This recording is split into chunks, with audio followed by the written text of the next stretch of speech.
So I had just done this session at Joe Martin's Composer Symposium at Pine Lake in Atlanta just a month ago.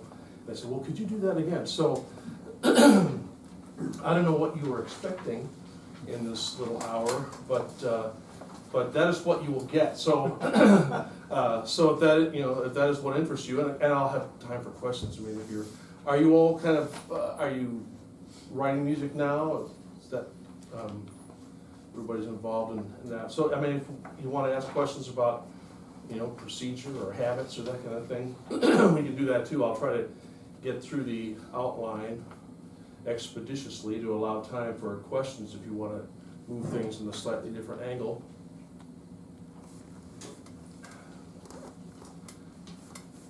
Excuse me.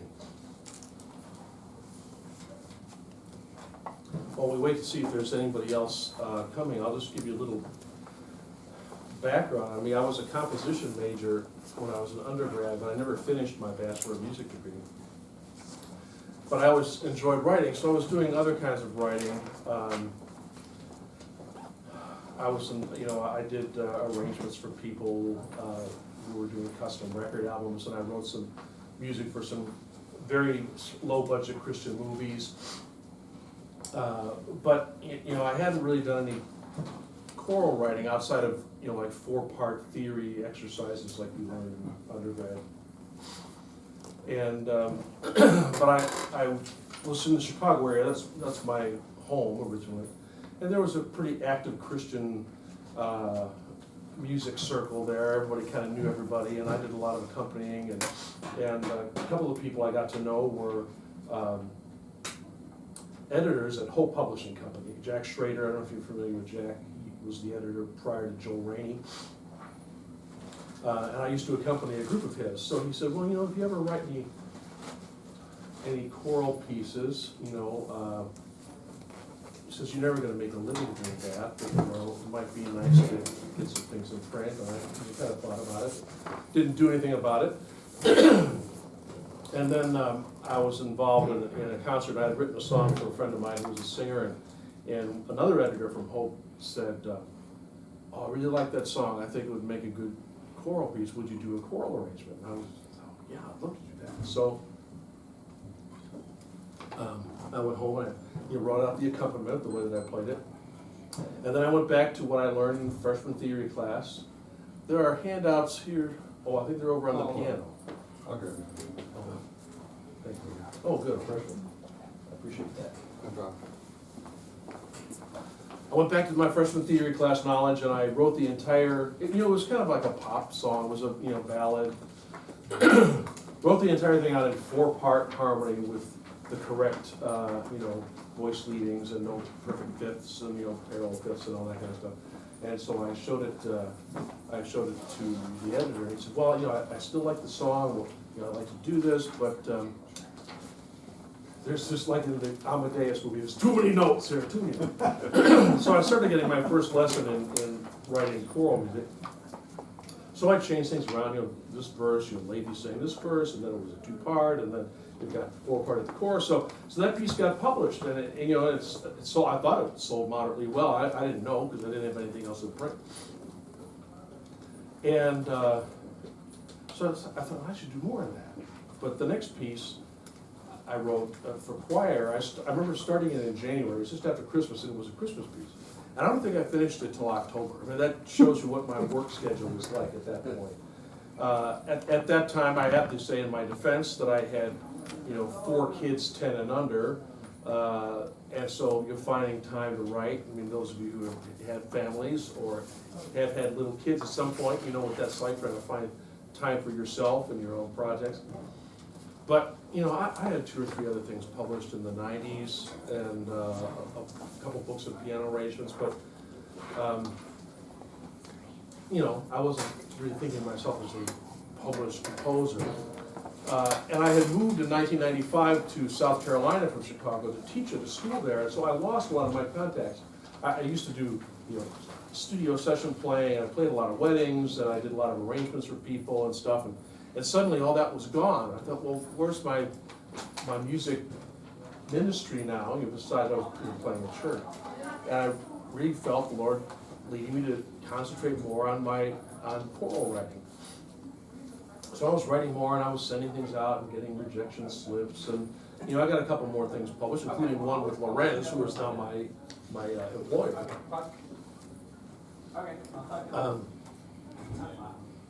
But there was one year, it was 2001 or 2002. I said, I've got to do something to kind of break this, break through this barrier of not being able to get anything in print. And so even in the lowly state of South Carolina, I started doing some research. Are there any editors or composers coming anywhere near me this summer to do a reading session or something like that? And I pinpointed 3. One of them was, I happened to be asked to do a little keyboard workshop at a Southern Baptist North and South Carolina thing where Joe was going to be one of the actually important people there. And then there was a reading session for Alfred Music in Greenville, which is 100 miles from my house. And then there was a weekend thing at Hinshaw Music, which was in Raleigh, Durham, which is a few hours from my house.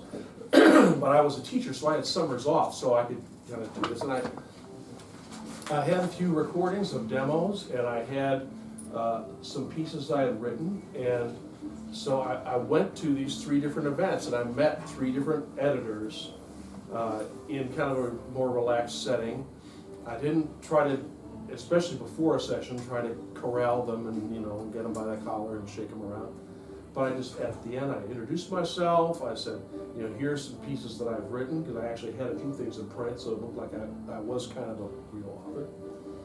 And within the next year, I had pieces published by all 3 publishers, which I don't think would have ever happened if I had made the personal contact. And that is going to be an important thing in here. And then it was just a matter of continuing to try to build on those contacts, and then success breeds success. So when you have things in print, then suddenly you can say, well, here's a link to my latest piece, from Shawnee or whatever. And when you talk to another author, I wonder if we could close that door. It's a little bit bongo-y in here. They're not doing our tune. Yeah, this is the wrong song. Oh, that's better. It's nice to have a music building with a soundproof. The music building at the school where I taught, they had, I had my little office and studio, and they had bought these expensive doors. I don't know how much they cost, but they had like two things of lead inside, lead lining, and all this kind of stuff. They were the most absolutely soundproof doors imaginable. But they hadn't thought about the fact that the air vents also convey sound through a building. And so I could hear everything the vocal teacher was doing, everything the guitar teacher was doing, but I couldn't hear anything through my door. That was the only thing. So at least here we have a little bit. So I'm going to kind of go through the outline, and if you have questions along the way, please, from your own personal experience, or you want some more details. Anyway, the end of that story is by 2006, I was approached by the Lorenz Corporation to start working with them as a regular writer, kind of on staff, sort of on freelance staff with them. And I was getting more and more disgruntled in the position where I was at, the school where I was at, and I said that I'd really like to work for you full time. Is there anything that you can, are there other things I can do, sweeping or something, to have a salary that would be equivalent so I could quit my teaching job? Well, it ended up happening, and now I'm doing editorial work. I started out as the piano editor at Lorenz in 2007, and gradually started doing choral editing. So now I'm one of a group of choral editors. Gene Ann Schaeferman and Lloyd Larson are the other 2 on staff editors. And so I'm one of the people, and if you're sending pieces to Lorenz, I'm one of the people who will eventually see that and evaluate it. And so I've been on both sides. I've been on the side, where you're banging on the door trying to get in, and I've also been on the side where you have your shoulder against the door trying to keep people out, but no, we're really not that. So, let's talk about how to capture an editor's attention. First of all, and this is, I'm thinking of you as having a manuscript that you finished and you want to send that out to a publisher. First of all, make sure that the publisher you're thinking of, accepts unsolicited manuscripts. Some of them don't, but if you go to the Lorenz website or the Beckenhorst website, you'll find on the website, here's how to submit something to us. And then please read what it says, because these days on the Lorenz side, I believe it says we only accept PDFs. So when I get something in the mail and it's a handwritten manuscript that's kind of hard to read and whatever, I said, this is somebody who didn't take the time to find out what we want. And for a publisher that says, well, you're a person that you didn't care enough to do the basics of what we're looking for. And there are some publishers, Lifeway with the Southern Baptist Convention, as far as I know, they take no unsolicited manuscripts. They did at one point because they published a couple of things of mine, but then all the people that I knew there retired or left for greener pastures. And so, yeah, I recognize you.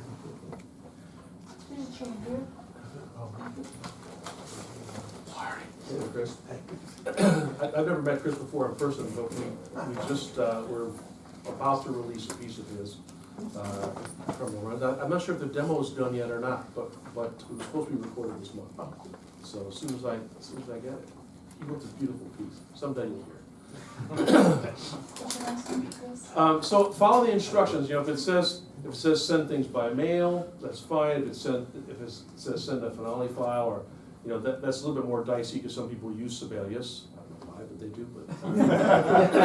But just so that you know, at Lorenz, everything we publish is in finale format. So we don't mind if people send us Sibelius files. I mean, we deal with it. We have an engraver that can re-engrave it in finale. But some publishers will say specifically, we want a finale file or we want a PDF. So just do what they say. The other thing is match your submission to the publisher. I've learned over the years that certain publishers publish a certain kind of piece. Now, Beckenhorst, if you're familiar with Beckenhorst, if you've read Beckenhorst pieces for a long time, you get an idea of what they're like. They're more highbrow. They tend to have more involved piano accompaniments. I mean, it's very more artistic, generally for a more skilled choir. So I'm not going to send them my little gospel boomchick piece for SAB choir and expect to get any kind of a reading from them, because again, that shows that you as the composer didn't take time enough to find out what we published. Because you'll never, if there's a publisher that only publishes 4-part open score anthems with organ accompaniment, you are not going to be the one to convince them that your new piece for praise band is really going to be the next biggest thing.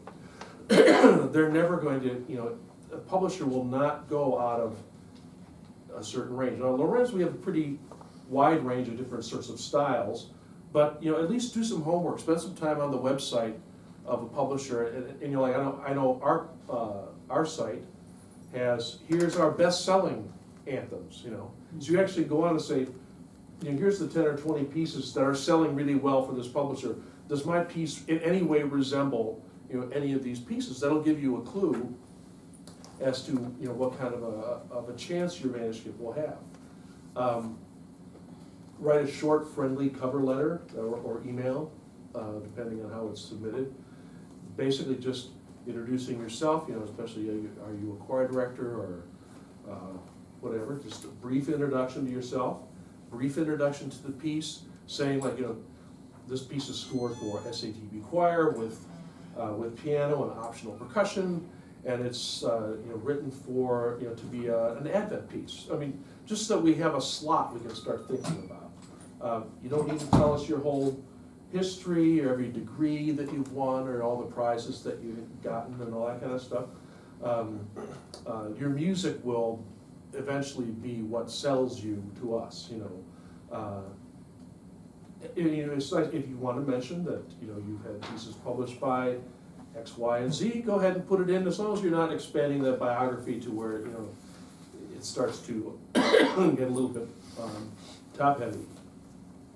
Make your manuscript as presentable as possible. If you're using finale or Sibelius, learn to use it right.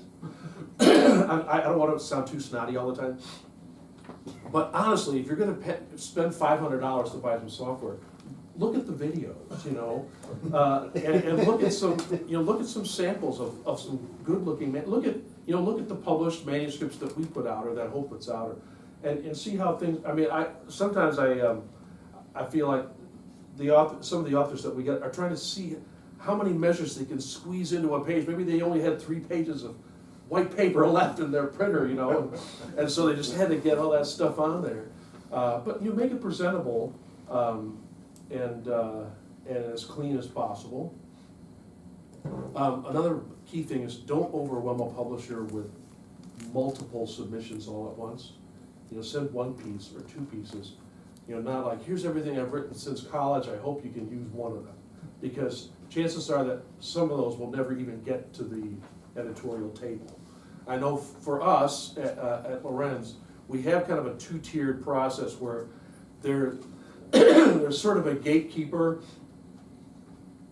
who weeds out the ones that are just never ever going to be, you know, for one reason or another, not to come across as being too heavy-handed.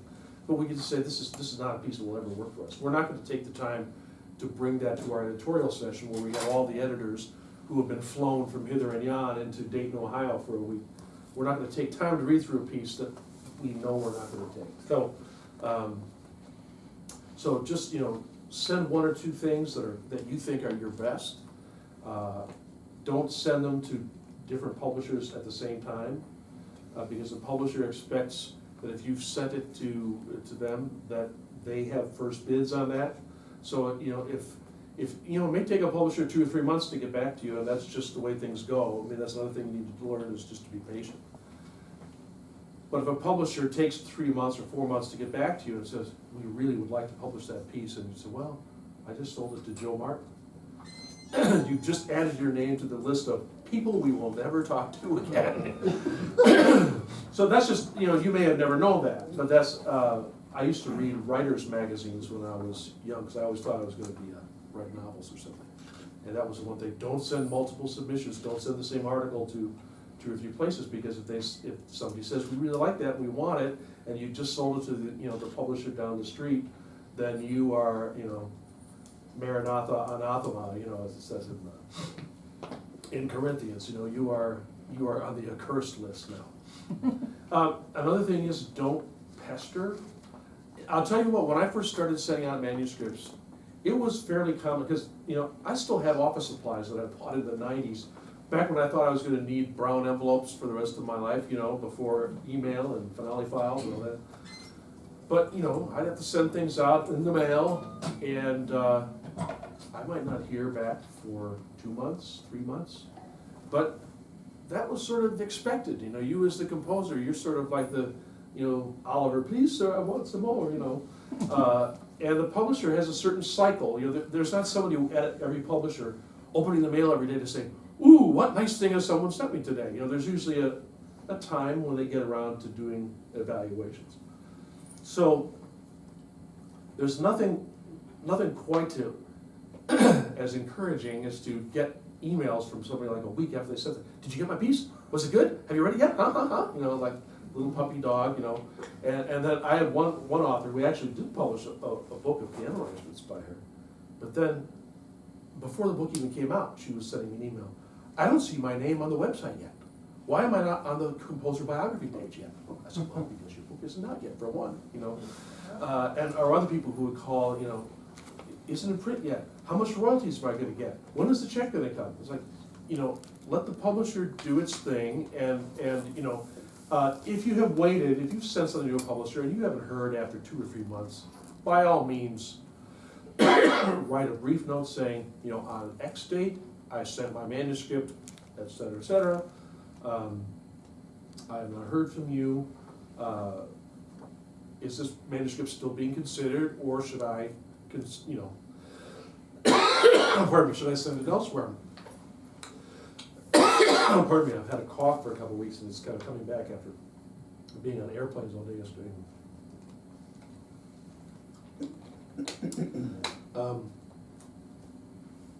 Our site, for instance, I think has a clause on it that says, if you have not heard from us in 30 days, you may consider that we have not accepted your manuscript.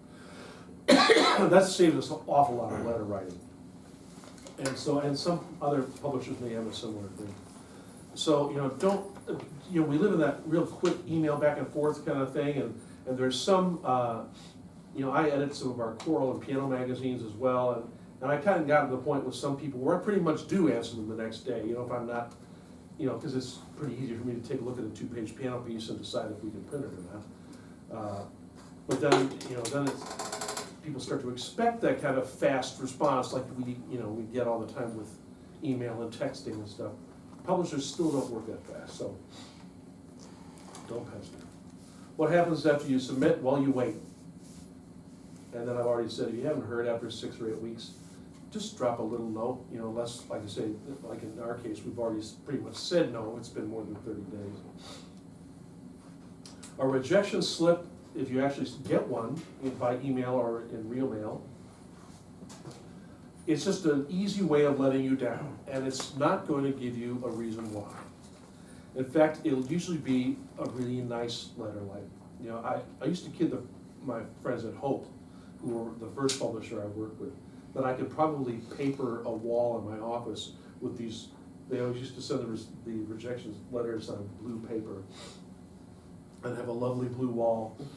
While this piece is well done, we do not think that it has a place in our upcoming release. You know, they're not going to say, because in measure 8, you know, you had a bad voice leading in the bass part, and the piano accompaniment was a little wimpy, and, you know, if you'd only done the ending different, you're not going to ever get that kind of detailed response. I've been the editor of our piano magazine, The Church Pianist, since a year ago, March, and I've received 150 submissions in that time. And if I wrote a detailed explanation of why I could not accept that piece to all 151 people who would send in a piece, I wouldn't be doing anything else. You know, I'd be spending. That's why a rejection slip is, you know, it's kind of curt, but it's, you know, at least you heard something back. Kind of a Dear John letter from a publisher. I've had a couple of times a publisher say, you know, actually give me some advice and say, you know, if you would, for this particular, you know, choral magazine, which I'd submitted it for, you know, the piano parts need to be more like this, and we don't, you know, he gave 2 or 3 little pointers, and I was able to go, so he hadn't really shut the door completely. So I went back and revised the piece and sent it in, and they took it, because he thought it was close enough that he gave some helpful advice. But your chances are you're not going to get that, and it's the downside of publishing. But when we consider the amount of submissions that we get, there's just not enough time for that. That's why Joe has these composer symposiums that he does. I had a chance to be involved in one back in June, and he's doing one in Austin coming up soon. But it's a place where you go, and the whole purpose of the composer symposium is, here's a few days where composers meet with already published composers or editors, and there's time for private lessons, and you can ask all the questions you want about what's right or wrong with my piece, and they can be presented in public, and you'll get instant response. That's the kind of place where you go if you really want a detailed response to your piece. Why did you get rejected? Well, the first answer could be it wasn't a very good piece. You know, I have some pieces that are in my file. I used to have a system where if I sent out a piece, I'd make a yellow tab with the title on it. I'd put it in the little hanging file. And if it got published, I'd change it to a green tab. It was just kind of like a little ritual I had. But then there are some that now have red tabs. Those are the ones that I'm going to take to my grave Because I realized after a while, you know what, that probably wasn't really that good of a piece. But maybe it was a good piece, maybe it was a really good piece. But maybe, you know, you send something to Lorenz, you send a beautiful arrangement of the Old Rugged Cross. And 2 weeks ago, Lloyd Larson wrote an arrangement of the Old Rugged Cross. Lloyd wins, sorry, you know, he's one of our staff and whatever. I mean, that happens a lot, where we say, we did a piece so similar to this, just, you know, in our last release, similar text or maybe the same hymn or whatever, and we just don't feel that we can compete with ourselves that way. So maybe the next publisher you send it to is going to say, wow, that's the greatest piece of all, you know, because there wasn't really anything wrong with it, it was just a timing issue. Maybe your style wasn't right, and that just goes back to what I said earlier about knowing ahead of time, you're doing a little research ahead of time to find what kind of thing the publisher publishes. Maybe it was the wrong time of year. Most publishers are working about a year ahead. So for instance, back in March, we had an editorial meeting that was looking for next year's Lent and Easter pieces, and general pieces, but seasonally, we were looking for Lent and Easter. So if you sent us a really beautiful Thanksgiving anthem, you know, if we liked it a real lot, we might write to you and say, you know, can we hold this until our next meeting, which is in August, because we can't accept this now because it's not the right season of the year for that. I think your piece was like that. It was a piece that was more of a Eastery piece, but we got it in the fall, and we said, well, we like this, but you know, if you could hold on, we'll consider it for, you know, for Easter next year.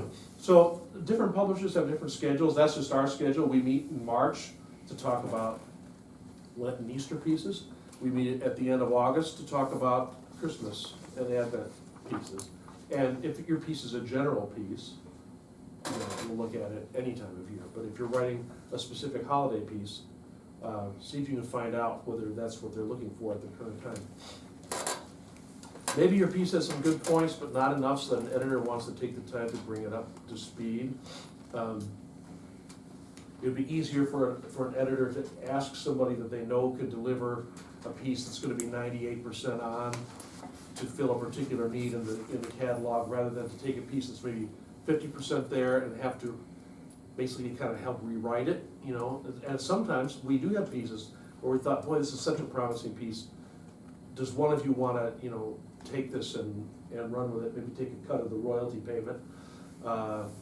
But you know, that may be it. It may be a piece that was really kind of half good or 75% good, but the amount of editing time that would have to go in to bring it up was just not worth it. You know, publishers look at the bottom line all the time, and that's just a fact of the marketplace. Is, you know, a publisher has to sell X number of units in order to pay for the cost of the demo recording, the editor that had to work on it, the printing press and the people who run the printing press, the advertising that goes into it. I mean, we know that for like a piano-only choir piece, we have to sell X thousands to break even. And if we add a rhythm section, then boom, then that goes up. If we're going to do an orchestra accompaniment, then it jumps way up. So if there's a piece and we think, well, this is a really nice piece, but we don't think it can move enough units, we say we really liked it, but we just don't think that in our market we could sell. I just got a rejection slip a few weeks ago from a publisher I won't name, but that was basically it. They said, you know, this is a fine piece, but we don't think it's, you know, we could sell it solidly enough to make it worthwhile. So I thought, okay, that's okay. Now, what if the publisher shows interest but says they want to make some changes? Now, I was talking to you, Michael, before about that, right? Maybe, yes. Oh, but I mean, I don't remember what it was. You know, and it happened to me too. I mean, a piece I sent out, and they said, well, yeah, we like this, but we want you to, Yes. you know, change the ending, or it's a little bit too long. You know, we would look at this if you could, you know, cut a minute out of this piece, you know. So now that leaves you with a dilemma. You know, they say, we like this piece, we'd be interested in publishing it, but, you know, we want to have you simplify the piano accompaniment, or we want you to add some variety to the choral texture. This is all like 4-part, or it's all Yeah. kind of unison, and we want you to do a little bit more. So now the question is, are you gonna hold your piece like this and say, no, don't touch my piece, no changes will be allowed? Or will you say, I'm easy, let's talk, what do you want to change? I mean, do you really want this piece to be published? And you know what, there's nothing wrong with, if the piece, a particular way, is very important to you, and the publisher wants to change it, there's nothing wrong with you, taking a stand and saying, no, I'm sorry, I just can't make those changes. But I've learned, because we have a team of editors, when I write a piece, it's always edited by somebody else, And so, at the meeting, I'll present a piece, and they say, well, yeah, could you rework the ending, or really feel like it needs a modulation, or whatever? And I could sit and argue with them, or I could say, you know what, these people know what they're doing. They've been in the business for a long time. Maybe the other editors have been doing this a lot longer than I have. They probably know something about the audience this is going to be sold to, or whatever, that is useful, and they're not making these changes just because they want to change something, because they want to sell more copies. That means you get a bigger check eventually.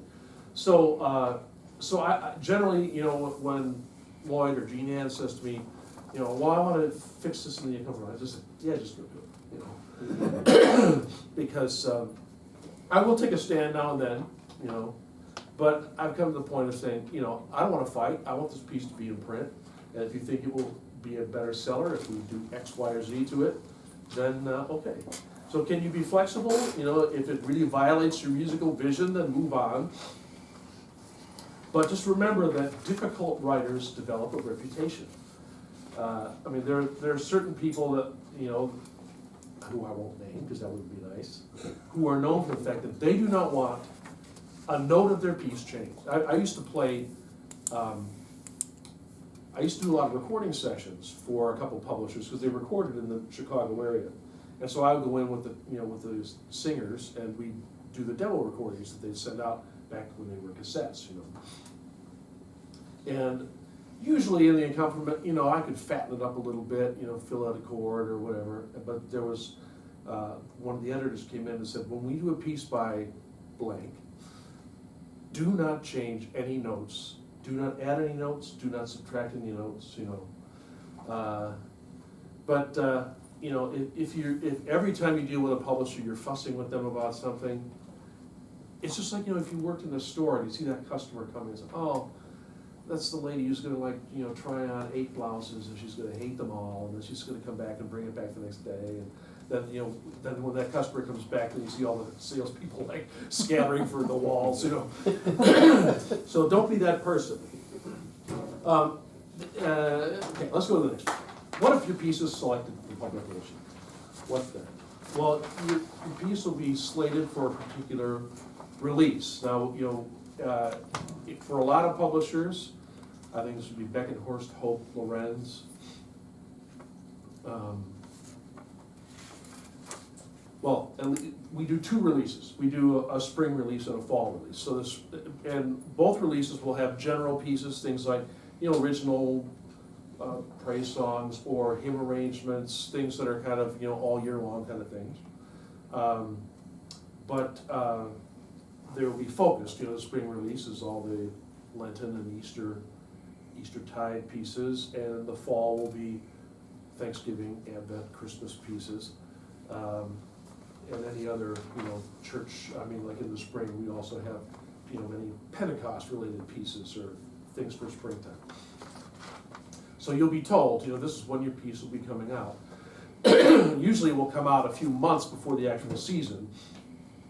Like Chris's piece, which is a spring piece for next year, we'll probably have copies out, sometime this fall. Definitely by the end of the year, but probably in the fall, it will already be in print, because the retailers like Pine Lake and J.W. Pepper and all the other folks who sell it, they want our stuff months in advance, because they have to make catalogs, and they have to plan their PR pushes, and they have to choose the pieces that they're gonna highlight, you know, in their special editor's choice or whatever.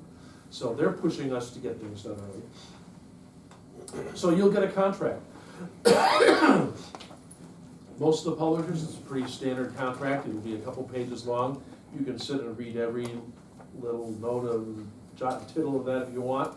But basically what it comes down to is, you're selling the rights to your music. You're selling that piece to the publisher in exchange for a percentage of the royalties, which is almost without exception 10% of the retail. So these days, pieces are selling for $2, $2.10. So you'd make 20 cents or 21 cents every time somebody buys a copy.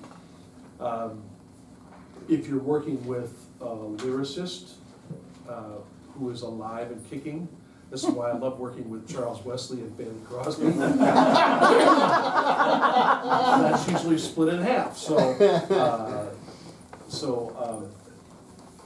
you know, you have to consider that. By the way, I should mention, because I can't remember if it's on here somewhere, it's really not a good idea to send a publisher an arrangement of a copyrighted piece if the copyright is owned by another publisher. Like, don't send your arrangement of the new Chris Tomlin song, or the new Keith Getty song, or another song that's you know, that's under copyright somewhere, because it's a hassle for publishers. You know, it's an extra step of getting a license from another publisher to use that song, and also that other publisher is going to chew a humongous hunk of your royalties out of that. So you're much better off sending a piece that's an original piece or an arrangement of a public domain hymn than trying to send it an arrangement of, you know, How Great Thou Art, which is still under copyright, or actually the words to that is under copyright, the music isn't. Or Great Is Thy Faithfulness, which is still held by a whole publishing company, because it just made it under the wire when they changed the copyright notice. Or copyright law, I should say. So that was just a sideline. So you'll get a contract, and it will spell out all the things, you know, about what the publisher can do. Like, we can make a recording of this piece, we can use it in demo recordings and send it out. If we give away free copies, you don't get royalties on free copies that we give away, blah, blah, blah, blah, blah. They're all pretty much about the same. The key thing is, you'll receive a royalty from every copy that is sold. That's the main item. Now, as far as how that happens, most publishers only do that once a year. They will, you know, once a year, go through all the royalty statements, you know, all the sales and whatever, and come up with the royalty figures for every writer, and the checks will all go out at the same time. Ours, we do in kind of a staggered thing where it's, you know, half in maybe July and half in November. But we don't do 2 a year, it's always 1 a year. It's just some people get paid at different times of year. Shawnee, Hal Leonard sends out 2 checks a year. Beck and Horst is 1, Hope is 1. So, you know, and like with Hope, those checks always come out in February. I used to have this figured out, like, how I could plan my summer vacation. If I had a good seller with Hope, that check came in February, we have a good vacation in the summer, you know. So you get to know, you know, Lawrence comes out, you know, you'll get yours in July or maybe November.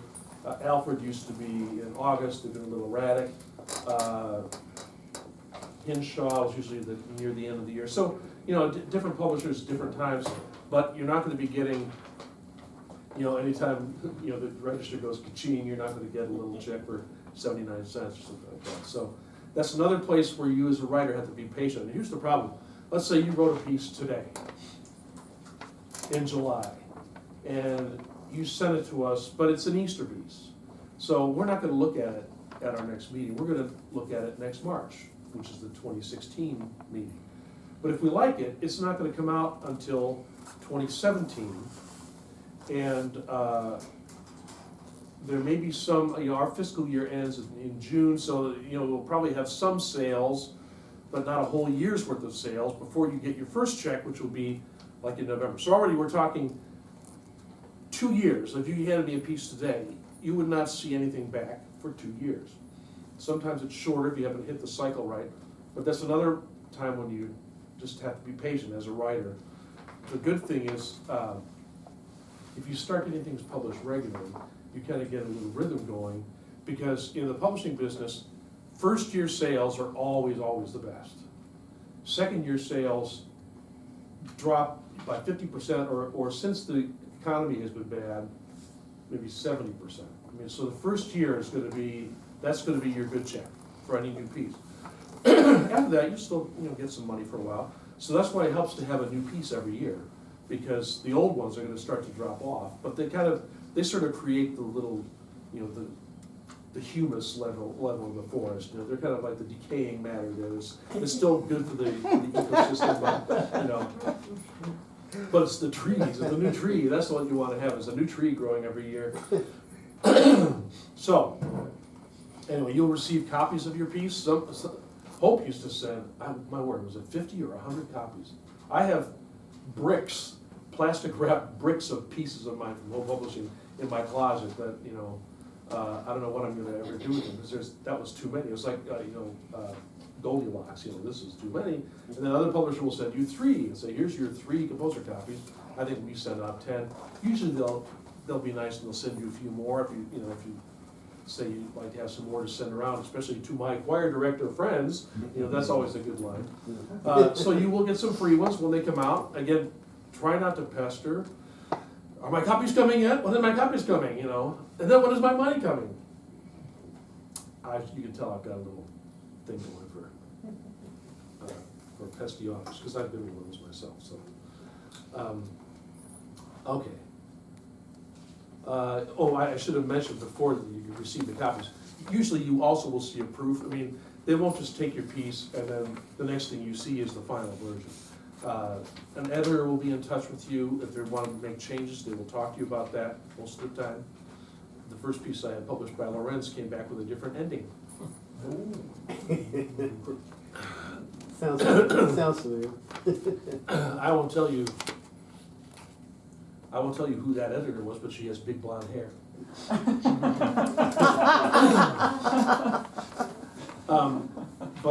So you will have a chance to prove it, because they know that you as the composer, you're the most invested in wanting this piece to look good when it comes out. So you're going to be the most keen proofreader, because there are things that can kind of sneak in.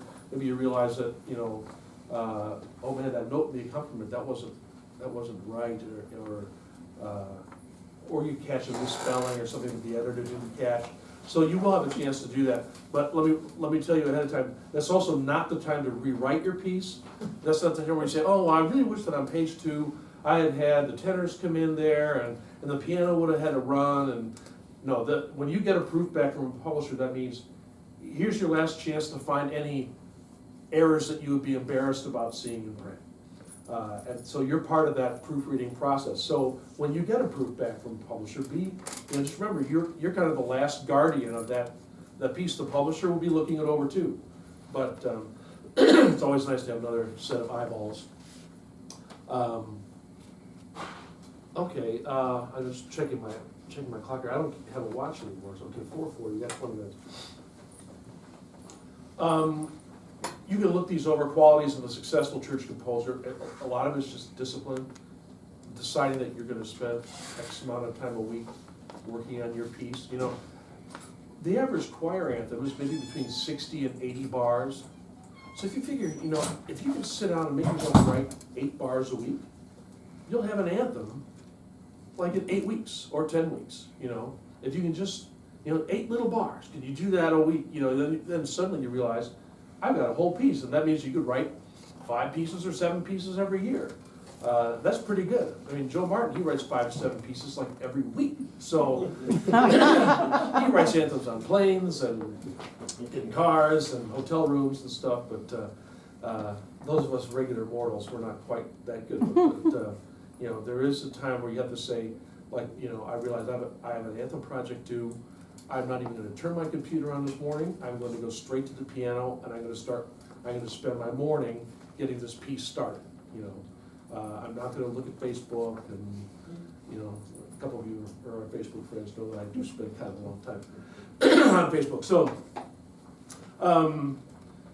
Build relationships with editors. You know, I told you at the beginning, you know, I went and met some editors, and you know, when you're things like this, you know, we get a chance to see each other and say hi, and I know you're a real person now, and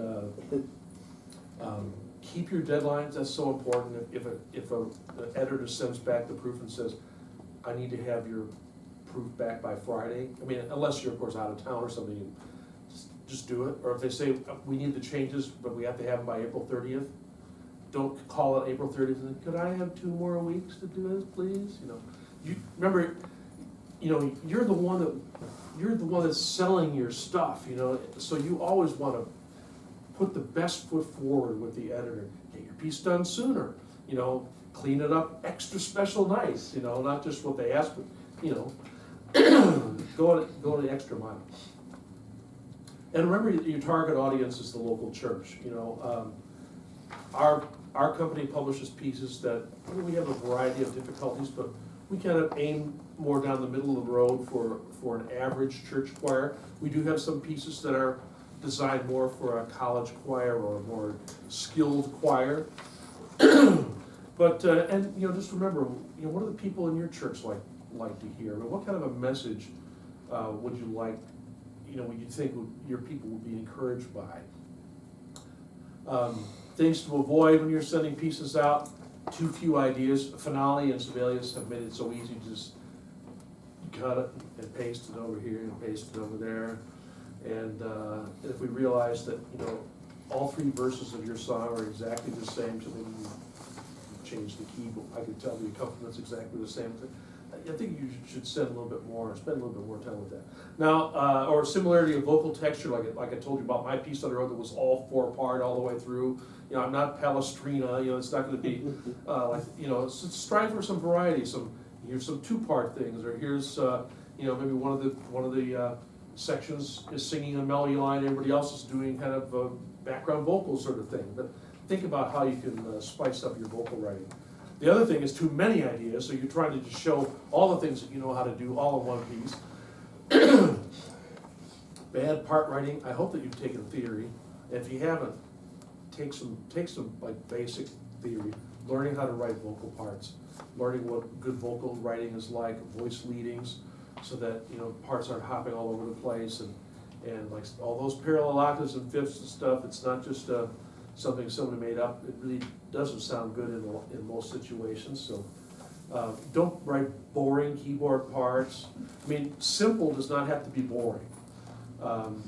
You can write an interesting keyboard part at a number of different levels, but you know, add some variety to the keyboard part. If you find yourself just using the same little pattern in the keyboard for all 80 bars, please go back and at least change the second verse or something like that. You know, put both hands up in the treble, or change to some chords instead of just a little doodly 8th note thing that goes on and on forever. I just kick myself. You know, I start writing in accompaniments that I've discovered. I have certain little patterns that I like best. You know, and oh no, I'm starting to use that pattern. I've got to do something else so that every accompaniment doesn't look the same. Know the market. This is number 6. Establish personal contact. Be active as a church musician. I mean, it's hard to know what church choirs sound like and what they're capable of doing if you're not actually in one or directing one or accompanying one. Keep your skills up to date, especially with computer notation. Don't just kind of get your toe in the water with a notation program and stop. You know, keep, you know, looking at, like I say, look at the videos, read the tutorials. Pardon me. Keep accurate records. You know, when you send a piece out, you know, I used to always make a little file folder for each piece, and I'd write on the front of the manila folder, excuse me, send it to Hope on April the 6th, 19 whatever. And then got it back from Hope, you know, July the 6th, send it out to Lorenz. You know, I have some file folders that literally have 6 or 7 publisher names before finally somebody took it. So if you really think it is a good piece, be persistent. You know, when you get a piece back, when the rejection slipped over, oh, poor me, I'm going to sit and feel sorry for a month or 2. No, my goal, I set a goal for myself when I started trying to be serious about writing. I get a piece back, it's going out of the mail before the end of the week. I'm not going to sit and let it rot or forget about it. I'm gonna get another envelope out, or another, back in the days of the envelopes. And now, of course, I'm gonna make a fresh copy, so that it doesn't have like the coffee stain from Lloyd Larson on it, and another little trick that if they haven't already taught you in one of these sessions, you know, if you're sending out an old piece, at least like update the copyright notice you put on it, so you're not sending out copyright 2007 by Joe Dokes, and then, well, how long has he been sitting on this one? At least put the current year on there. They'll never know, but they will know if you send them an old one. Keep accurate records. Be a well-rounded person. Read and listen and talk. Listen to other music. Talk to other composers. And remember who you're serving. This is your ministry. This is your way of reaching out to the church in other parts of the country that you would never have a chance to, you know, you personally could never take your music there and share it, but you know, you're writing music to the glory of God and to edify churches. Every once in a while, you may get a note from somebody, a choir director or a person at a church, just who will say, "Thank you so much for that piece. You didn't realize that was what I needed on that particular day," you know, and that's really rewarding to hear how the Lord has took your piece of music. It's like the verse about casting your bread on the waters, you know, you don't know where that is going, but the Lord is going to use it. So this is your ministry. I mean, sure, it's nice to get a royalty check, but it is nice to know that you're involved in the ministry of the church and in taking the gospel and scripture and solid hymns out, you know, to the church all over the place. So that's what I've got written there. Now, we still have some time. I'm trying to see how much time. Oh, yeah, another 10 minutes or so. Do you have any specific questions about the process or about something that you're working on? Yeah. I can't remember, does Lorenz, do they publish the same number of pieces in each crop? Oh, And that's a is good there, question. do they publish more general in one crop or the other? That's a very good question. I know for us, and I think it's true for most other publishers, the spring release is lighter than the fall one, because in the fall is where a lot of choir directors are buying their music. You know, they come to these summer things like this, and that's when they get their new budget, and so we want to push as many pieces in front of those people at that time. So that's why, and that's Christmas. You know, there's always a lot of Christmas music. So, yeah, our fall release is bigger. I can't remember exactly what the ratio is, but it may be like 3 to 2 or something like that. And we've discovered recently that some pieces will sell better in the fall. So there are pieces that maybe we accepted in the spring, but we moved them to the fall because we think that we'll have a better sales potential there for one reason or another. And I think for most of the publishers, there's probably fewer in the spring because there's less budget still left, like in January and February, to buy music. So if you're sending in just general purpose, send it in the summer then? Yeah, that's a good thing. I mean, you can send it in anytime, but You've got a better because shot. we will have more slots to fill in the fall release, that would be a good thing, just to aim for our, you know, for us, that's the end of August, so, you know, send it sometime in August. Okay, thanks. So if you, I may have missed this because I was That's okay. kind of late.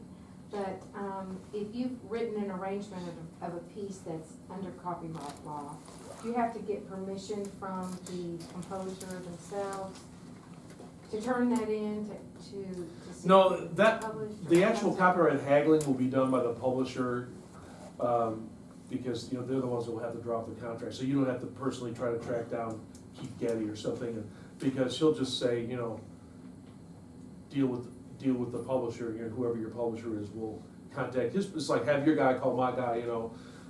It's best though to send it to the original publisher of the piece. Well, yeah, although a lot of the publishers who own a lot of the current worship music are not choral music publishers. So, you know, that's why I recommend just steer clear of sending copyright arrangements at all, because I know for us, if we want a current worship song in our release, we will pick the song and we will give it to somebody to arrange, almost without exception, because, you know, we want to make sure that you know, the song that we're picking is one that's got legs, as they say, you know, it's been around for a while, or it's showing that it's going to be a a real popular song, not just a, flash in the pan kind of song. Certain publishers, every publisher has deals with other publishers. There are certain publishers who give us a good royalty rate, and there are other ones that ask for a cut more, and so we prefer not to work with those. So if you send us a piece, you might not know it, but it's one of these publishers that, ask some more exorbitant rate. We'd probably say no if one of our staff wrote that piece, and it also cuts into what you would be earning on it. Here's how it works. Just so you know, there's a royalty pie, and that's 10% of the cover price of your piece. The royalty pie. That's what you will get if that's your original piece. If you write an arrangement of a copyrighted piece, that publisher wants 10%, which is your whole pie, basically. Some of them want 12.5%, which is your pie plus part of your friend's pie. So we will adjust so that the arranger can still get maybe like 5%. But you see, that's cutting into the company's profits because the company is used to paying 10%. If we have to pay 15% for a piece, that makes that piece, we have to say, that piece really is gonna have to be a good seller because we're taking more money away from the budget just to pay royalties on it. But, if it's one of these publishers that wants 12.5%, we're not gonna offer an arranger 5% on top of the 12.5% because that starts to, then we're almost at 20%, which is way beyond what the usual royalty rate is. So, if you knew, like, Lorenz owns a couple of, owns some old tunes that, or, like Hope owns Great Is Thy Faithfulness, although they've already done 40 arrangements of Great Is Thy Faithfulness, so. And they also acquired the rights to How Great Thou Art now, so, so there's been some new versions of that coming up. Yeah, you're just better off just steering clear. I mean, until you become a more established writer and you say, I have an arrangement of X piece, would you be interested, before you actually send it in. There's a writer who's done some writing for us, and he writes arrangements of these pieces, of these songs for his church. And so he's written them anyway, but it's not, he didn't write them because he wanted us to publish them, he wrote them for his church's choir. But some of them have been good, and so he says, I have an arrangement of X, piece by Keith Getty or Chris Tomlin or whoever, and so we've taken a look at it. But especially for a new writer, an unfamiliar writer to a publisher, if you send them an arrangement of a copyrighted piece, that's probably going to go right back to you. Just to be really brutally honest. Yeah. How much of a problem is illegal copying? The person to ask would be Stephen Bach is going to be here. I don't know what his name is. He was up, I ran into him, but I didn't know to ask him. He's only doing this one. I mean, he's here to do one workshop about copyright, and because he's a man who's. I mean, I'm an editor. I'm not really a publisher, so I don't have my hand in the whole money side of things. I'm mostly dealing with manuscripts. Unlike ASCAP, where you have some monitoring, how do you monitor that? There's no way to do it. I mean, if there's a dishonest choir director, like I say, a curse be upon him in his house. Because, I mean, he's stealing from other, he's stealing from other believers, and Right. We're selling as an industry less music than 10 years ago because the economy has gone down. I mean, what used to be a typical good sale for a new piece is now like, whoa, I wish my piece could sell that many. What was sort of an average sale is now like, ooh, that's a really good sale now because. And I don't think it's due to. What is a decent sale now?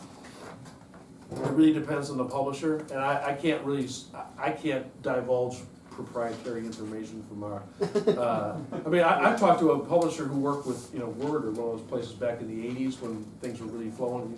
He said, "Oh, an average sale for us was 100,000 copies," and then my jaws went, "Oh, Yeah, really. really?" It depends on the publisher because different publishers have different bottom lines. We just happen to have our president worked out the actual details where like I say, a piano-only accompaniment piece needs to sell X thousands, down to, some weird odd number in order to break even. So,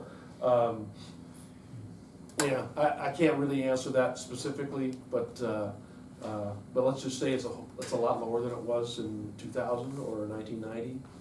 So this is not really a good time to go into the choral business thinking that you're gonna make a big career out of that, because it's just, it's a tough time in the publishing world. Did you have a question? Yeah, you mentioned that you had some in your files that you had 6 or 7 publishers, and then you also mentioned earlier that you had some that had the red tag.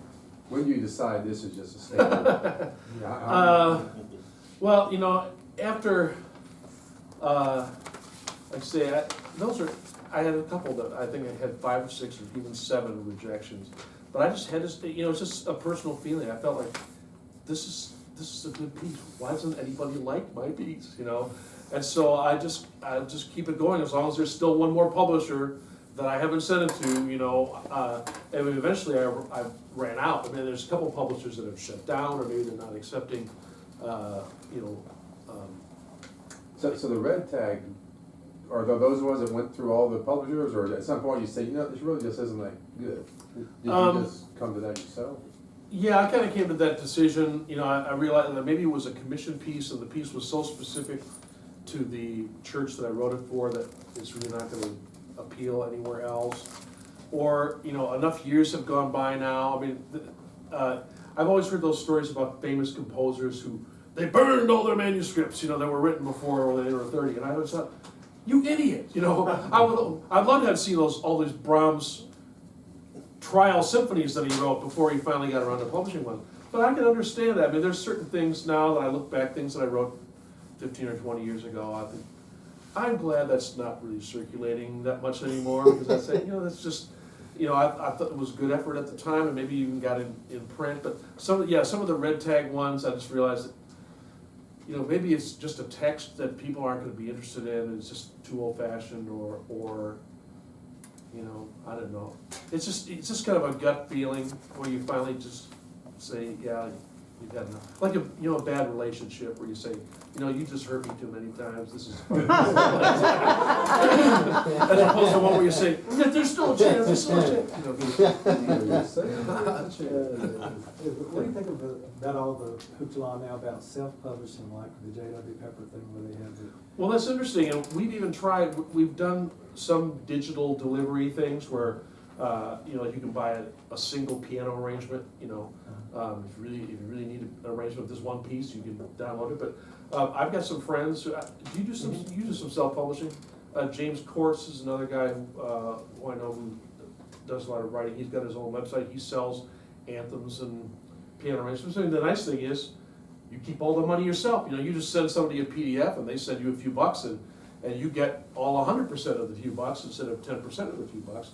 But on the other hand, you don't have the sales force and the catalogs and people out doing seminars like this, plugging your music for you. You have to hope that somebody finds your website. So it may end up being, that may be the wave of the future is, everybody's selling their own stuff. But, as a person who works for a publisher, we hope not. I just wondered, would you like, for instance, some of your pieces you thought were still good but nobody would ever take them, would you ever, should I call it stoop to putting just... Well, I might, but my problem is I keep thinking, oh, it'd be really nice to have a website. I just never get to the point where I try to work on finding somebody who would help me do that, because I don't know how to do it. Mark Hayes has a really nice website where you can listen to all this stuff and purchase things and whatever, but one of these days, maybe, all the red tag sale. And I'll publish it under a pseudonym. Did you have another question? Well, this may be proprietary, I don't know, but does Lorenz do CDs, collections of author, writers' works or anything? You mean like a listening CD? Or rather than just sheet music? Yeah, right, exactly, a listening CD. Well, we do demo recordings of everything we publish. Right.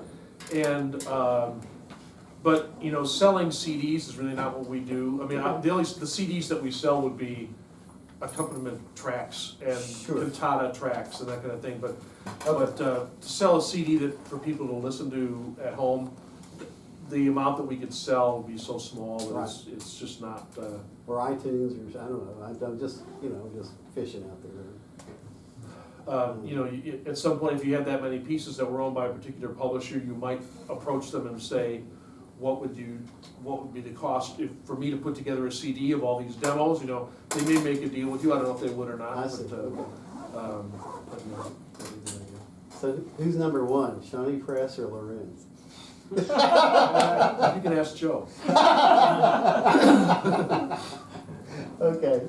Well, I say, we're all doing our best, and sometimes it's, a couple years ago at Christmas time, I can't remember the piece that I wrote, but I was so proud of this piece. It was a beautiful piece, and I, really wanted it to be loved and enjoyed by all, And at the same time, I wrote a little Advent piece, because we needed an Advent piece, and it was just a little simple kind of repetitive thing, but it had percussion parts, little bongos and whatever.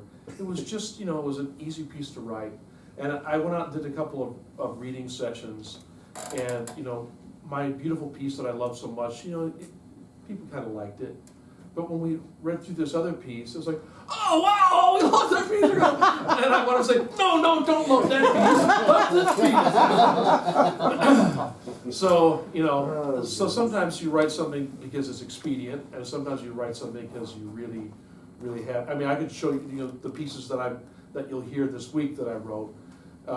You'll know the ones that are really the pieces that I wrote because this was just coming right out of my heart, and I had to get it on paper. And the ones where my editor said, we really need an arrangement of that song, could you do one, Yeah. And so I will still do my best to make it a good piece, but it's not like a piece that, like I say, just flows from my soul onto the page.